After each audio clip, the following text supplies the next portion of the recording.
થરાદમાં વરસેલા અવિરત વરસાદે ખેડૂતોની મુશ્કેલીમાં વધારો કર્યો। છેલ્લા 3 દિવસમાં વરસેલા 17 ઇંચથી વધુ વરસાદને કારણે ભાભર તાલુકાના બેડા, માનપુરા, સિસોદરા સહિતના અનેક ગામોના ખેતરો આજે પણ જળબંબાકાર છે, જેથી ખેડૂતોએ મોંઘા ભાવના ખાતર, બિયારણ અને ડીઝલનો ખર્ચ કરીને વાવેતર કરેલા મગફળી, કપાસ અને જુવાર સહિતના પાકમાં મોટું નુકસાન થયું છે।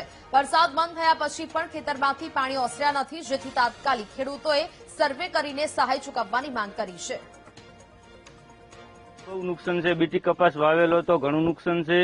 10 વીઘામાં આખો કપાસ બળી ગયો છે। પાણી હજી ભરેલા પડ્યા છે। અમારી આજુબાજુ પાણી ભર્યા, ખેતરમાં પાણી ભરેલ પડ્યા છે અને માલ માટે ચારો બારો બધું બળી ગયું છે સાહેબ। આપણે 1 લાખ થી 1.5 લાખનો ખર્ચો થઈ ગયો છે। બધું ખાસું પાણીથી બગાડ થઈ ગયો છે। ઘાસ ચારો, જુવાર, બધું એરંડા બધું નિષ્ફળ થઈ ગયું। કોઈ સરકાર આપણને હાલે તો સાહેબ બરોબર છે, એટલે કે બેઠા છે હાલ તો।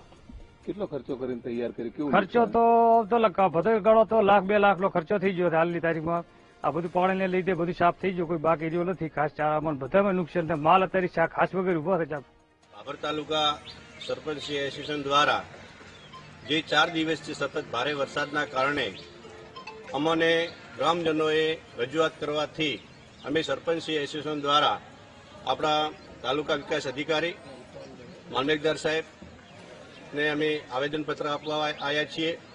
જે 4 દિવસથી ભારે વરસાદના કારણે જે ખેતરોમાં ભારે નુકસાન થયું છે, અત્યારે પણ પાણી ભરેલું છે અને જે ખેતી ધોવાણ થયું છે એની સરકાર તાત્કાલિક પેકેજ જાહેર કરે એવી અમે સરપંચ શ્રી દ્વારા વિનંતી કરીએ છીએ અને આ 5 દિવસની અંદર તાત્કાલિક એનું સર્વે કરવામાં આવે એવી વિનંતી કરીએ છીએ।